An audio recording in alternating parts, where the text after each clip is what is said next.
What is good, folks? Back on the air. Football Fury is in. Again, we got Tim, we got Fog, man, we got Josh. We got a good show for you guys today. We're going to be starting off with talking about the new rules that's popping off in the next season of NFL, and we're going to talk about that. Me personally, I don't really like that rule where you can't jump over the lineman, to stop the field goal kick. I mean, I think that rule was against the Seahawks because what's his name, the safety, damn it, what's his name, brain fart, one of the most talented Cam Earl Thomas. No, he jumped over. Remember, he did that twice. Cam Chancellor did it. Cam Chancellor. I think that rule was directly towards Chancellor. What do you guys think?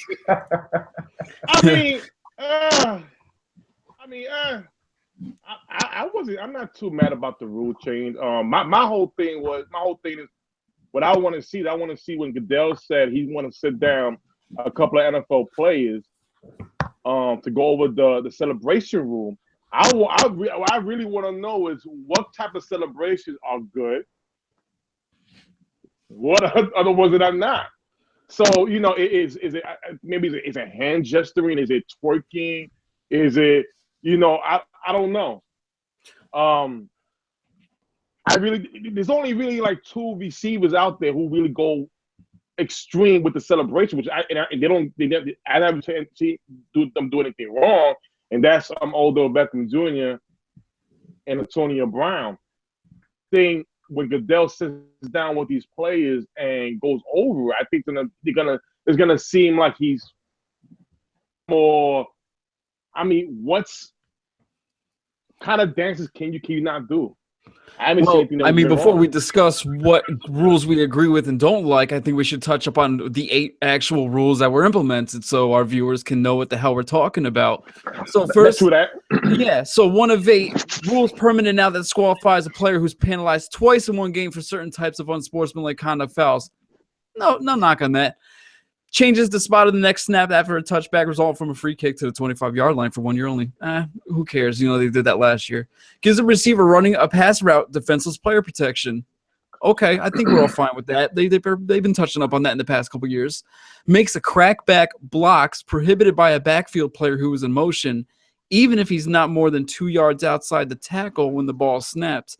I don't think there's really a big issue with that. And for viewers that don't know, a crackback block is usually when a wide receiver is near the sideline and he's audible back in towards the ball right near the snap so they can open up the outside lane for the runner.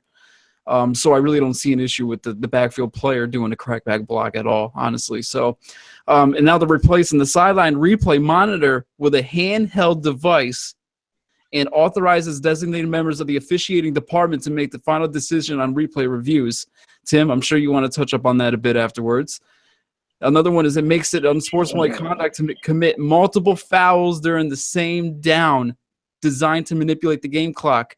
And as a Giants fan, I'm going to admit I believe they did this in week 1 of last season when they played Dallas, when Terrence Newman, I believe it was, didn't get out of bounds on that final pass. You saw DRC and Landon Collins kind of topple over the guy. I kind of sit on top of him to kind of get him distract more time or alleviate more time off of the clock, so the ref really couldn't get the ball back to the center to snap it in time. So I'm really not opposed to that rule because I think it is kind of BS that you can do that. They do it in soccer all the time. They actually coach you to do that kind of stuff when I was a kid. Now the 2 last ones are makes actions to conserve time illegal after the 2-minute warning of either half. That's kind of touching up on the same issue. And then the last one that I have an issue with, which Sean was touching up on, prohibiting the leaper block attempt on a field goal and extra point plays.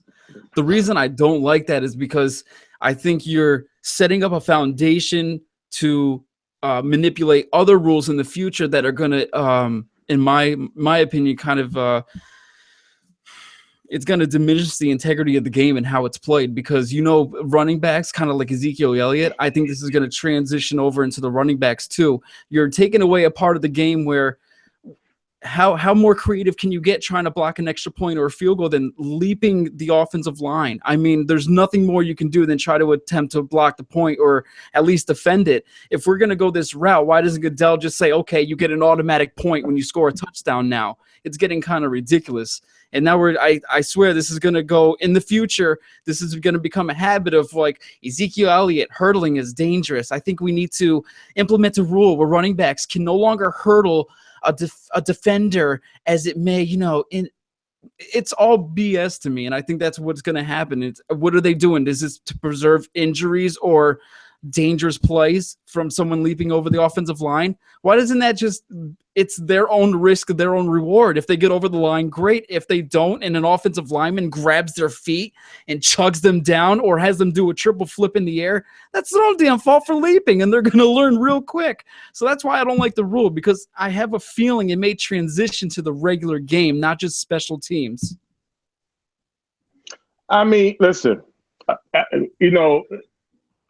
my thing is with that rule specifically, if it was a blocked field goal every time somebody leaped over and blocked it, then I would say that you really took something away from the game. But it really hasn't. I guess it want to prevent a lot of injuries.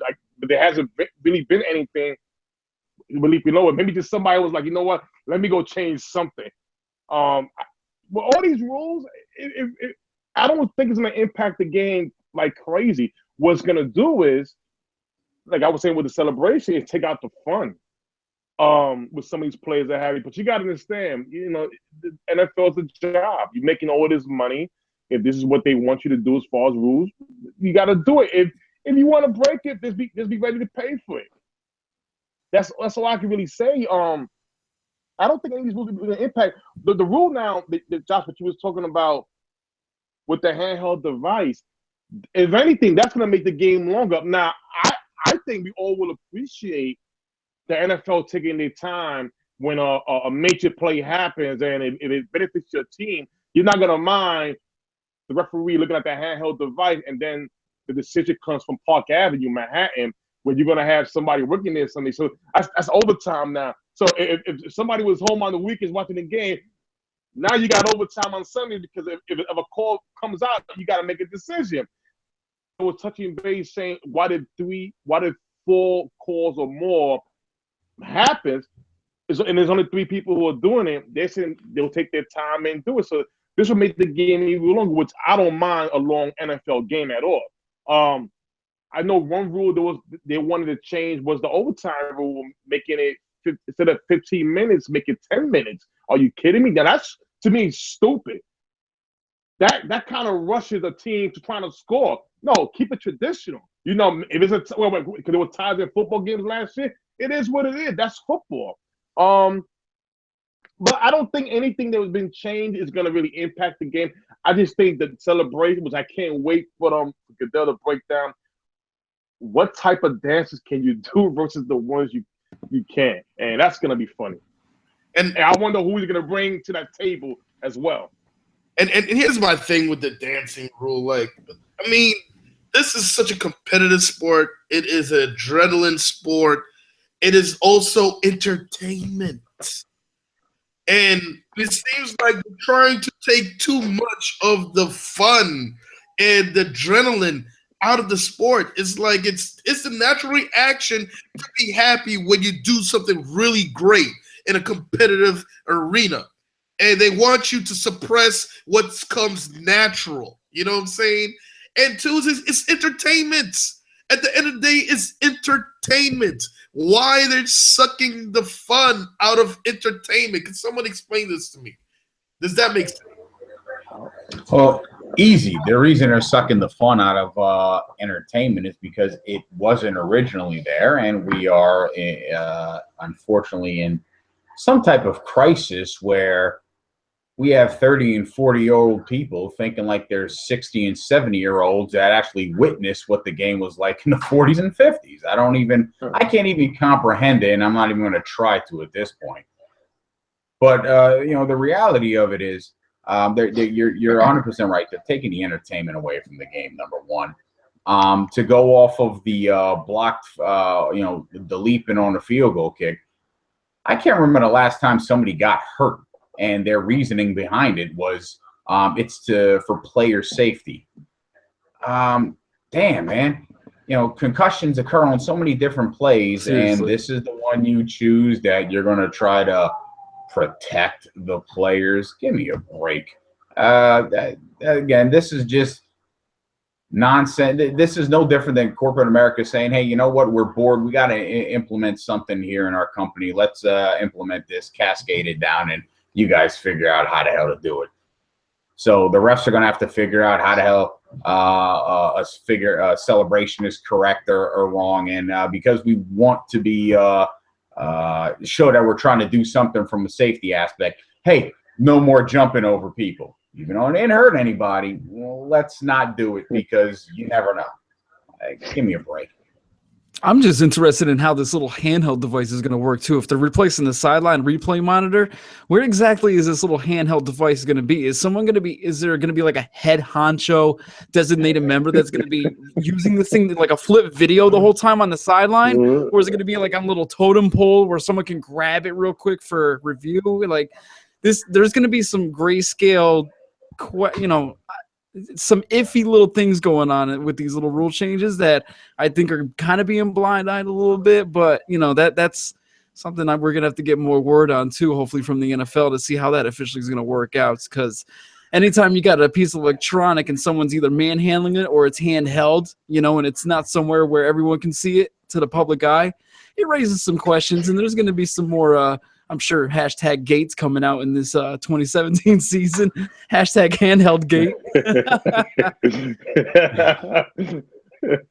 But other than that, yeah, boys. I was just gonna say, other than the rule changes, we don't have much other to touch up on that. But the next thing we wanted to touch up on this down was the Las Vegas Raiders finally getting approved to move out to the big city, Sin City. How do you guys overall feel this is overall for the league? How do you feel this is going to be for the players, visiting teams? How do you feel this is going to work in general, just for overall, maybe benefit or profit for the league itself? Before anybody answer that question, Wendy just said something funny. She said on the live chat, literally none of these new men are going to know how to use new technology. Imagine them on the iPad. It's pretty much true. Holding up those monkey, what do you call it, bits? You remember the chimpanzee on the typewriter? Yeah. Miss Wendy, they're gonna ask Siri.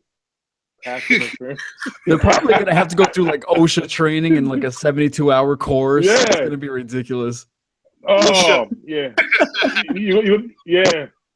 I tell you. No, but going back to what Josh was asking about the Las Vegas Raiders now, I tell you this. How do I feel about that? Well, you all know the saying, what happens in Vegas stays in Vegas.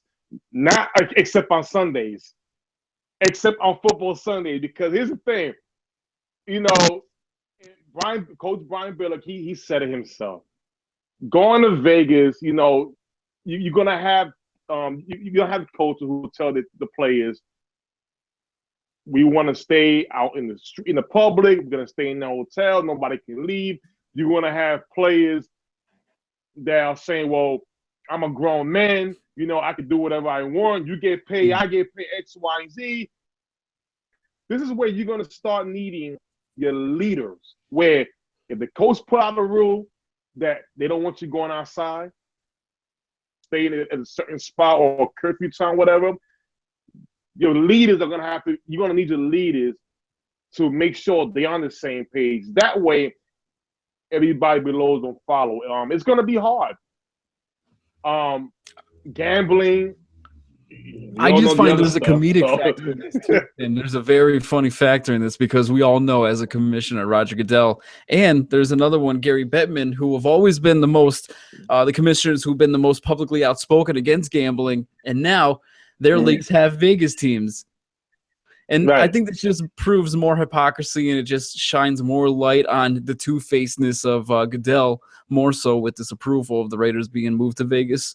Roger Goodell in the past, with preseason games, Roger Goodell's refused to have preseason games held in Vegas.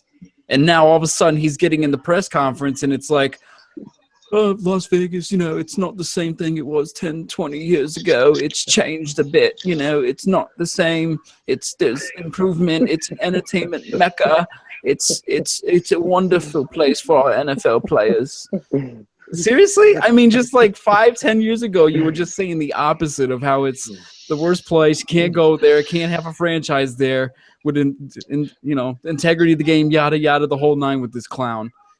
And then we have to think of another aspect with how this relates to a professional team being right there in the heart of Vegas.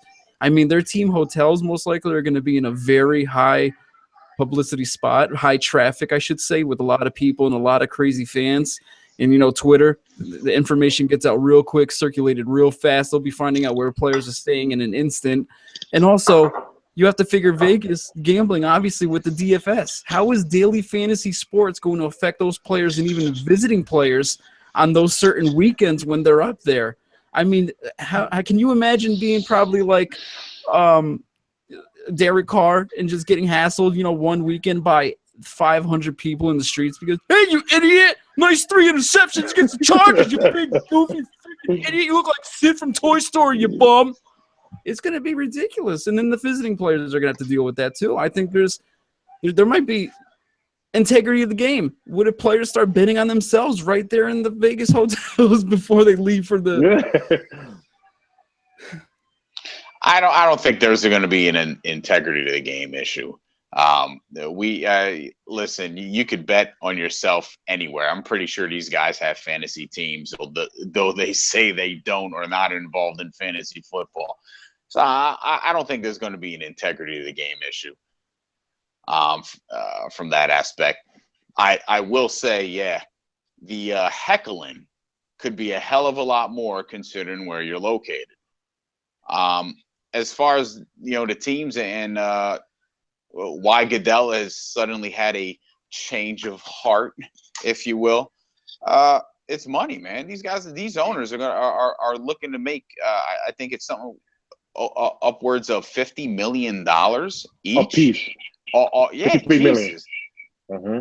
I mean, holy crap. Well, okay, sign me up for that gig. We have that much money in America. Vegas. Hey, you know what? Vegas, they're gonna make the most money, Fog, public money than anybody else. Listen, I know one thing. When the Dallas Cowboys come to New York, right, and especially in the cold weather, like last year, and when I went to Manhattan, all I wanted was a scarf. A scarf. They were sold out in Modell's. It was sold out everywhere. The Cowboys visiting the New York Giants, things are sold out. And for the Giants as well, because it's a big game. So now, imagine Vegas, just like Josh was saying, fantasy football, anything, and you're right there.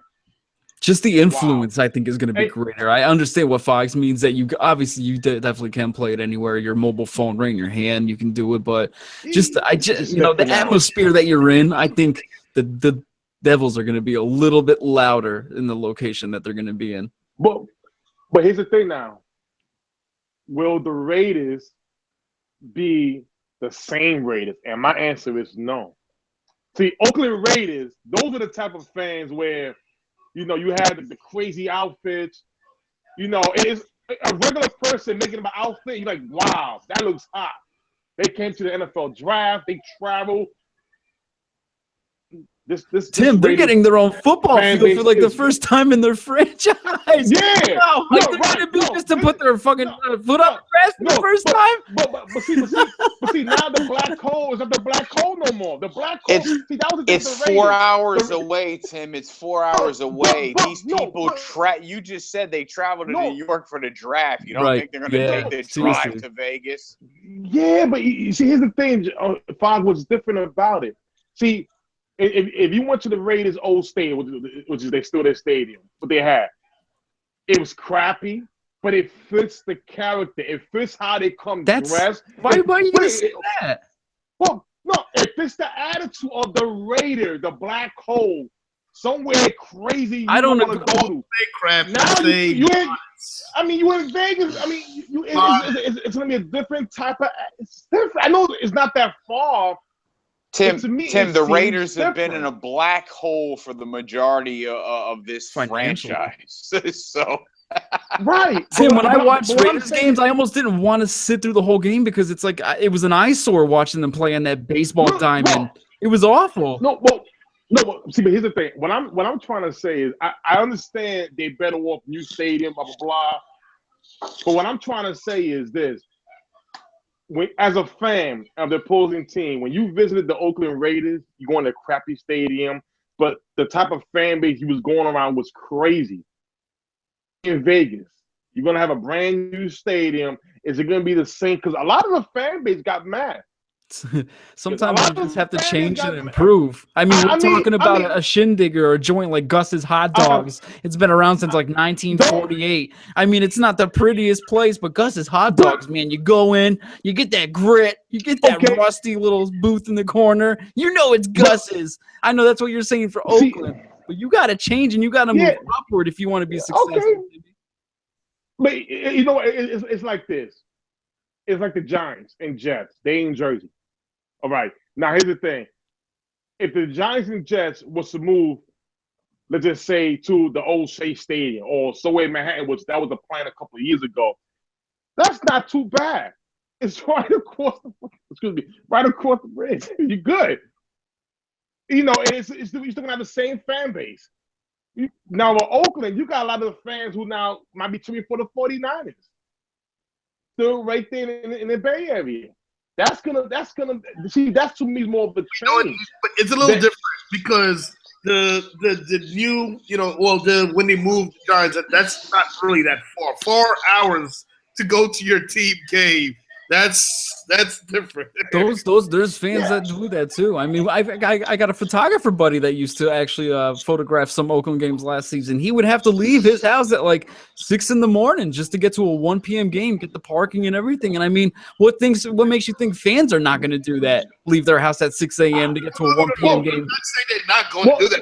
Yeah, right. And on top of that, now hold on, another thing also. Read, did you know how many season ticket holders requested their money back? That was used too. Now remember, the money's gonna go up. It ain't gonna be the same price. But it's Oakland. It's gonna go up. So you're gonna have. But people always act on feelings too. You know how many people will be like, I was mad when I returned it. I'll purchase it again. I mean, that's true too. That's very true. That's possible. You never know. Some people might have a change of heart, but you're right. There are going to be the salty, the gritty, petty. Absolutely. I mean, they're doing it with the Chargers too. Did you see how much the Chargers were trying to do to keep their fans involved? I would never. Parades. They were giving jerseys away for free. It's moving but you know what? It's moving to a better stadium. I will never trade my ticket. I'm just trading my ticket. But you know what? But you know what though? Here's the thing. And I don't want to be. I'm not trying to be disrespectful to any NFL fan out there. And I tell this, when you have in these cities, you have to move because a lot of the fan base does not go to a game. They don't sell out like the Chargers, like the Rams. The Raiders there. It goes somewhere better. But here's the thing, and I tell everybody this: go to one game. Yeah. Life. You have to go there one time because like the San Diego Chargers. In San Diego, how can you be mad? You never sold out one time. Giants and Jets, even the Jets sell out. My God. If a good visiting team comes there, they sell out. Giants are always sold out. Tim, that's understandable. Tim, that's understandable if the team is selling out, or I should say is not selling out.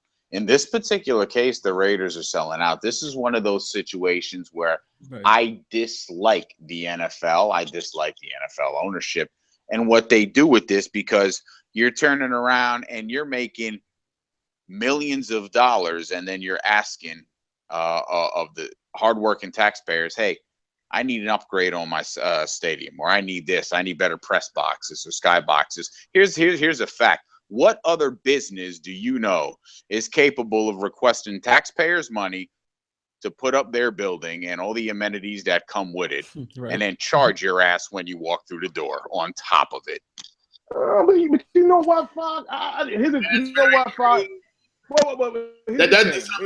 No, different down to talk about. No. Here's the thing. I'll say this, and you're right. They are greedy. I'm one of those fans who go to a lot of the other NFL events outside of like the NFL draft or whatever they got coming. They offer a lot to the fan base. Like now you got the NFL draft. Now you have the NFL draft all over. They're trying to do it all over the city. Now they try to put the Pro Bowl all over where fans can visit. Now all of a sudden now they're having for the NFL Combine, which I will be attending. That's another one on my list. Be attending next year for NFL fans. In my opinion, that's because to go to the combines. They're struggling to get people in the stadiums nowadays when you got how much benefits of just in-home viewing, the HD aspect, the 70-inch Vizios and right in front of you, not having to deal with parking passes and shit. So, yeah, absolutely. I know what you're talking about, Timmy. They're trying to do a lot more for the fans, but I also think that's here's a free sample. Won't you come along? Won't you come along? I say they're Won't you come along? Fans. Won't you come along?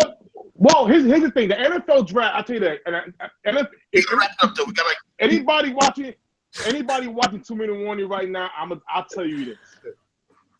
I invite everybody to go to the NFL draft. It's a free event. You can either pay for it for VIP seating or for free. And I'll tell you this right now. When it was at the Garden, at Radio City, to be in front of on the red carpet when the NFL players come out the limo, and you're there, and you can shake their hands, they giving you autographs. It's not you just watching. You're part of it. You're in it. And I'm talking about when the players get drafted in the auditorium, they walking around. All of them. I was in the bathroom with John Abraham. Not like that. I was using the bathroom. He happened to walk out. Yeah, we'll stick with that story. So just to clarify. All right. So and I met Charles Woodson signing my Michigan hat. My first draft when I went to was Peyton Manning, Ryan Leaf, and Charles Woodson. And other players that were there. Randy Moss didn't attend, but he can't. Deion Sanders, Michael Irvin. Tim, there's some fans that are capable of experiencing that. Again, there's some fans that aren't capable. But it's not. But Fox, it's not about trying to experience. What I'm trying to say is this: the NFL does offer events for the fans to come out and enjoy. If you can't come out, it's just not. That's what I'm saying. All right. Well, for my intake, back to what Foggy was saying, they are a money-making machine. It's a company. It's a business. And yes, you have to give to the fans, but from what I've seen, they take more what they then give. But they're a company, and a company, they look for their bottom line, and I can't be mad at that. But you cannot tell me that out of the goodness of their heart, they're giving to their fans. What they're doing that is to bring people in so they can ensure their bottom line to make more revenue. So it's not so much out of the goodness of their hearts to do it for the fans. They're trying to make money. But that being said, we're going to move on to the next down, folks. Be right back. Yes, sir.